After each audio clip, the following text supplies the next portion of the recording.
Karen called 911 over missing item. Cctv showed her trashing store in a meltdown. The fluorescent lights buzzed faintly in the small convenience store, casting a sterile glow over the cluttered aisles. Karen stormed in at 6:47 p.m., her floral blouse pristine, her blonde bob bouncing with purpose. She was a regular, known for her sharp tongue and unrelenting demands. Tonight, she was on a mission. Her favorite limited edition lavender-scented Karen's Choice candles were supposed to be restocked. She'd called 3 times that day to confirm, her voice rising with each unanswered question. Now, standing before an empty shelf, her face twisted into a mask of fury. "Where are my candles?" she snapped at Jake, the 17-year-old cashier who'd only been on the job for 2 weeks. Jake, lanky and nervous, fumbled with the register. I think we're out, ma'am. They didn't come in today's shipment." His voice trembled, barely audible over the hum of the store's ancient air conditioner. Karen's eyes narrowed. Out? Out? I was promised those candles. Do you know who I am? I'm a loyal customer. Her voice crescendoed, drawing stares from the few other shoppers: a tired mother with a toddler, an old man buying lottery tickets. Jake tried to explain, his hands shaking as he pointed to the stockroom door. "I can check again, ma'am."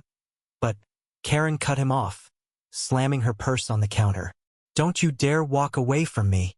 I want to speak to your manager." Jake, barely trained, stammered that the manager was off. Karen's face flushed crimson. "This is unacceptable. I'm calling 911. She yanked her phone from her purse, dialing with trembling fingers, her voice shrill as she reported a theft of her candles, claiming the store was defrauding her. The other customers exchanged glances, the mother ushering her child toward the exit. Jake stood frozen, his heart pounding. He'd heard of Karen's outbursts but never faced one himself. As she ranted into the phone, Karen's anger boiled over. She grabbed a display of chips, hurling it to the floor. Bags burst, scattering crumbs. She swept an entire shelf of canned goods, the clatter echoing like gunfire. Jake ducked behind the counter, his hands over his head, as Karen screamed, "You're hiding them! I know you are!" Glass bottles shattered, soda fizzed across the tiles, and the old man dropped his lottery tickets, fleeing. Unbeknownst to Karen, the store's outdated CCTV system captured every moment. The grainy footage showed her rampage, her wild swings, her purse knocking over a rack of magazines, her heels grinding snacks into the floor. Jake, cowering, whispered, "Please, just stop." But Karen was lost in her meltdown, her world reduced to the missing candles she believed defined her. She'd always been particular, her neighbors said, but this was different. This was unhinged. Then came the twist. The stockroom door creaked open, and out stepped Maria, a part-time cleaner who'd been quietly restocking during the chaos. Maria, in her late 50s, was invisible to most customers, her gray hair tied back, her apron stained from years of unnoticed labor. She'd heard Karen's tantrums before but never intervened. Tonight, though, she held a single lavender candle, one she'd found misplaced in the back. "Ma'am," Maria said softly, holding it out. "Is this what you're looking for?" Karen froze, her phone still pressed to her ear, the 911 operator's voice faint. The room went silent, save for the drip of spilled soda. Maria's calm, weathered face contrasted sharply with Karen's fury. For a moment, it seemed the gesture might defuse the storm. But Karen's eyes flashed with something darker: humiliation. "You think you can make a fool of me?"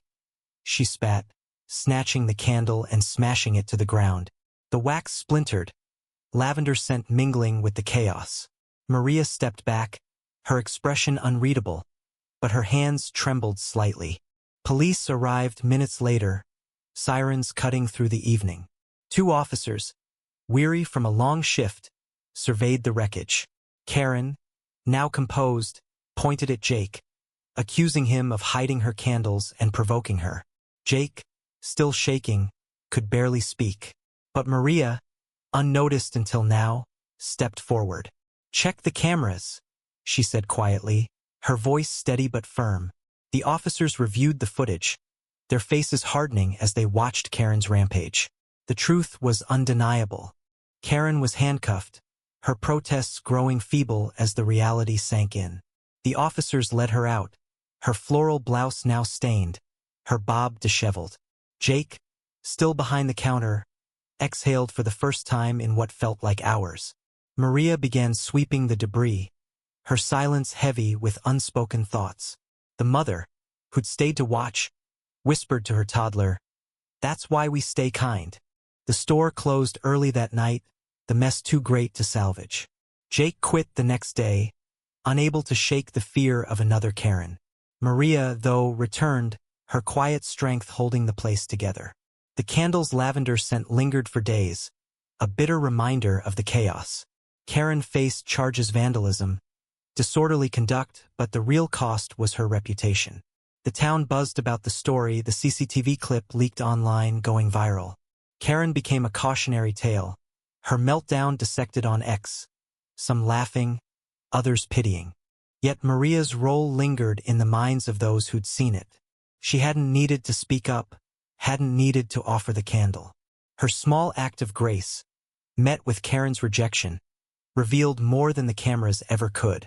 It wasn't just about a candlelight, it was about entitlement, rage, and the quiet dignity of those who bear the brunt of it. What do you think? Was Karen's outburst a moment of madness or a symptom of something deeper in our community?